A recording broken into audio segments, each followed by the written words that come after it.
Then feedback. With feedback, and this is another thing that Ryan's really starting to get good at the moment, is making sure that as you're working with the different assistants, you need to, when someone is doing a task for the first time, and it's the first time that they've done that task, you need to watch it like a hawk. You need to make sure, because there's nothing worse than giving them a task, giving them the thumbs up, they roll it out to 50 sites, and then you turn around and go, nuts, you've been linking to the wrong place, or the way that you were doing the anchor text was wrong, or we weren't including http:// when we were doing the URL, we were just doing www.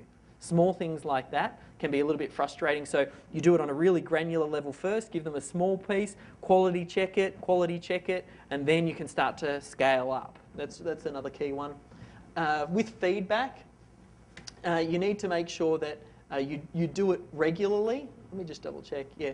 You need to make sure that you do it regularly and give positive and negative feedback as well. So if you're someone who's always on the back of your staff members, and you might say, hey, can I give you some feedback? And all the feedback that you always ever give them is, you're doing a really bad job, you need to lift your game, no one's going to want to listen to that feedback. So you need to also give good feedback as well. So I try as regularly as I can to let Ryan and Ben and the other team members know when they're doing a good job.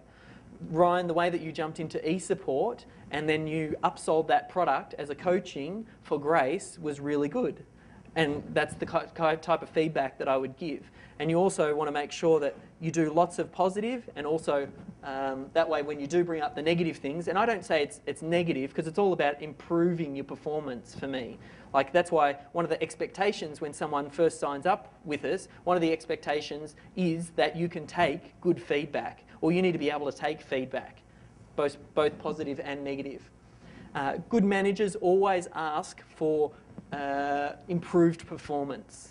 I always ask more out of my guys, always. I never get to a point where I sit there and I let them...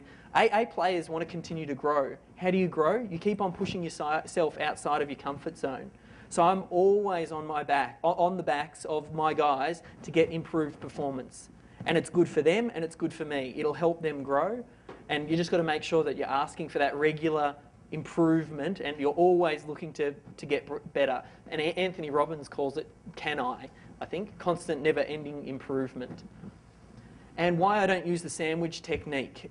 Some people use this technique where they'll go, you're doing a really good job with this, oh, by the way, you're doing a really bad job with this, and you're doing a really good job with this. And they'll sandwich the area that they want to try and improve with two positives either side. Have you heard of that technique? You think, oh, it makes them feel better because you know, it's kind of like kiss, kick, kiss. I'm not a fan of that, because once people, it's almost like you're coming up with reasons to put a signpost at either end saying good, good, and then in the middle it's bad. So what do? If I heard that enough, I'd sit there and I'd go, you're just saying that so you can deliver your bad thing. So I'd discount your two positives. They might be very good positives, and you might be actually saying, I really like the way that you're doing this, but over time, if I was in that situation, I'd start to discredit and discount it and just go, you're just trying to kiss before, you know, with the kick. So I personally don't use that technique. Here's the way that I like to give feedback. Firstly, I like to ask, can I give you some feedback? Sometimes someone might be having a really bad day and now is not the right time for feedback. And that's fine, who knows? They might be an A player and they usually perform, but one day something happened at home and then it's put them in a bad mood. So I like to ask, can I give you some feedback? And you want to make sure that you give them both good feedback and you give them that bad feedback. So they're going to say yes. Now, they may say yes or not now or later or something like that. If you ask a few times and they say no every time, at that point you need to say, hey, I need to give you some feedback at some point in time. You tell me when's right for you and we'll have a chat about it, but I need to talk to you about this. So you ask them, can I give you some feedback? Then you say, when you do, and then insert the behaviour.